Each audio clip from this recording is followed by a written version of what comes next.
This one. Good morning. I got a chance to show you some of the projects we're working on and what we'd like to improve on here today as well. So the language technologies research at Deutsche Welle, and you've heard some of the projects here. So what are the technologies we're working on? We've talked about this. Translation, transcription, also summarization, clustering, which means grouping the items and providing them in a cluster. Then annotation, we do a lot of analysis, so we want to save that data that we have analyzed. Why are we doing this? For news monitoring, and we've heard about the summer project, subtitling, and we're experimenting with voiceover, so with synthetic voices. We use the platform that has been developed originally by the Latvian News Agency for our human language technologies, and we're building two applications on top of that. First one is Newsbridge, and we're going to focus on Newsbridge here. And the second one is Summer, which has been mentioned here before. Newsbridge is for a video adaptation. So you have one video, we want to translate it and subtitle it and produce it in other languages. And Summer, we use the same technologies, but for a different purpose, in this case, media monitoring. Let's start with Newsbridge, because Newsbridge shows more directly where the technologies are. And then we'll go to Summer very briefly. So basically, what do we have? First of all, we have an automated transcription.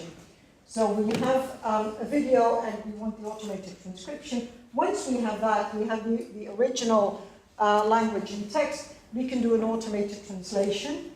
Once we have that, we show it as subtitles, either the original language or the translated language. And then once we have the text, we can also do a voiceover. So one tool that can do everything, basically. Okay. I know we want miracles, but we're slowly getting to that, hopefully. We've also mentioned here that we would like to start, we have the choice between ASR, so the automated transcription, but we very often have the original journalistic transcript. And if we have that, that's of course of better quality than the ASR. So if we have it, we want to start with the transcript. And this is an example of what we have. It's a Word document, it's a text document, different formats that the journalists use, and it may show up like this. Of course, this is not really machine readable. We have to make it machine readable. Then we turn it into, with a conversion script, we turn it into SRT. So then at least the system can read it. We have a script for that. There is some manipulation, but we're working on making this a fully automated process. Now, let's show you briefly what it looks like. So we start with a script from Deutsche Welle. Then to make it machine readable, it goes through an Excel file. It doesn't matter what process we use. We choose the source language. We insert the script that we have made machine readable. We choose the target language. We choose a video, we insert a video URL. Currently we're using the URL there, and then we have, we just insert the title. And then the main power of this is that once that we have our original script in a proper format, we can actually translate it in many other languages very fast. This is the speed that the system works in. We haven't manipulated it, it works like that. The main thing is making sure that the original script is properly edited, has the proper time codes. Hence my question on how can we improve and correct the time codes so that it shows what the original transcript or what the video has. So here you see it's in Portuguese and in German. And then we have the video and the subtitles. We turn on the subtitles and we play it. And this is one of the documentaries. It'll be a while before the first subtitles appear, because we have, we don't have, sorry. It needs a second glance to see this tiny pulse's potential as a miracle of nutrition. Then here we have the script, which is editable, And we eat it shelled, but it is at the heart. So it is editable, and we can edit both the original language and the translated language. But the power here is that in a very short time, with a fairly easy process, we can publish it in many languages. Then the editors, of course, in those languages have to correct the translation. But most of the work actually is in the transcription, or most of the errors are in the transcription rather than the translation. So this is what we are trying to do. Getting a master or the first original transcript in a good format, and then have it automatically subtitled, and then have the editors correct the translation. But that's not where most of the work comes in. Now let me get back to our presentation. So what do we get out of this tool? We have automated subtitling. We cover over 100 languages. And why? Because this is a system that incorporates many different engines. We have engines that are produced and developed by universities, different universities.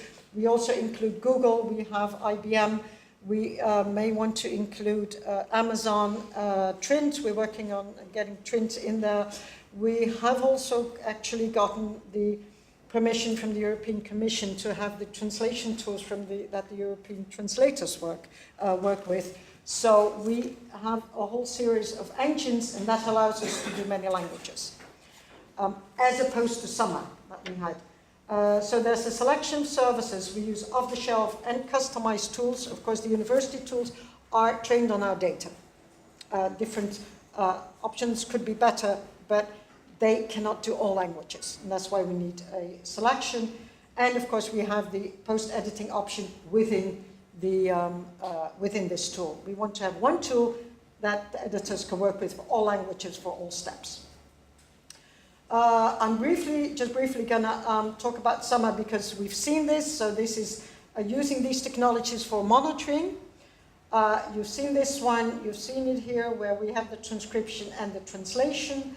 Let's go to this one where we see what the benefits are here. This provides us a cross-lingual overview of coverage, in this case Deutsche Welle content.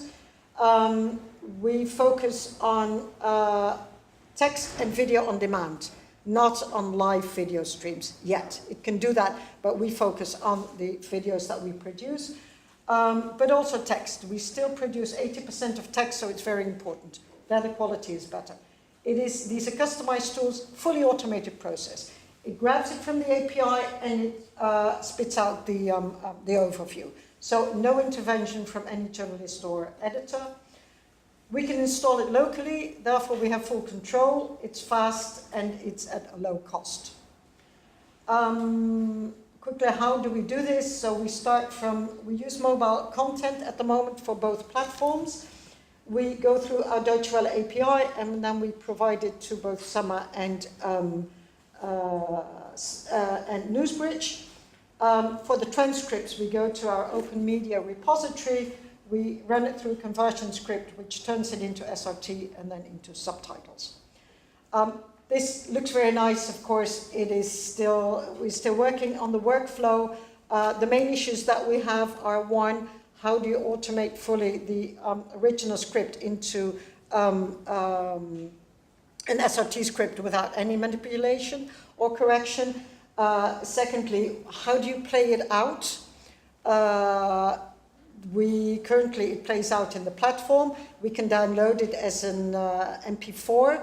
Then we have the SRT subtitles. We can play it in VLC, but do we want it hard-coded? So this depends on what the requirements are from our users. Social media has a different format than the documentaries, which we've seen. So this is what we're trying to get from our users and where we'd like some input on what the different possibilities are. But exciting tools. We're working quite hard on this, but we're very excited about what we can do with this. That's it.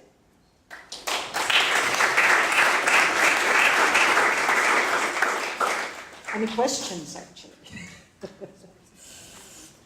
Yes. Thanks. I worked on something similar to this. How do you create the subtitles from a transcript? How do you decide where to split? That's one of the things. You mean the subtitles, the length? Yeah, if you're generating subtitles from a transcript, how do you decide where to split, and how do you deal with different languages, I suppose? Yeah, right now we have focused on the original transcript, which we usually take from English for now, because most of our content is actually produced in English, so that's the main source right now. We can also produce from any other language. But we are still setting those rules, and we will have different templates for different purposes. The documentary will have longer subtitles, whereas our social media, we have specific rules for our social media content. The letters are bigger, they're much, they're shorter, and we annotate certain words. So we will have different templates for different platforms where we're publishing towards. Basically, what we are working on now is the basic template, and that is, first of all, sentence bound up to a maximum number of characters. Then it splits at after a certain number of characters, but at the previous word, of course. And then also, if it does a colon, we'll split there. But the first basis would be sentences, because that's easier to read, rather than just a certain maximum number of characters, because then you may have one word at the next line. So 2 lines, which shouldn't cover the captions or the inserts. So that's also what we're working on. Okay. Second question, I suppose, the translation, is it done on a subtitle level or a sentence level, or is it? It uses the same, for now it uses exactly the same format as the original, as the script in the original language. So you start from English, you correct it there. They have to make sure that this is fully correct before we translate it, because we want to avoid that we duplicate work, that different target languages, that the department from the target language works again on the original, let's say, English script. So this one is then the master, then it's translated. In principle, it uses the same format. The whole transcript is translated? Yes. Split it in each language? Yeah, then if they resplit, we don't for now. If then it's resplit, then we need to, for now, we do that manually. For now, it takes the same format. This is where we're now in a beta testing mode. This is where the target language department needs to provide us feedback, like, okay, this doesn't work in Arabic or Chinese or whatever. I try it out mostly with West European languages because I understand that, but this is where all the departments come in. Okay, anybody who wants to try out the system, feel free to come over. Awesome. Thank you.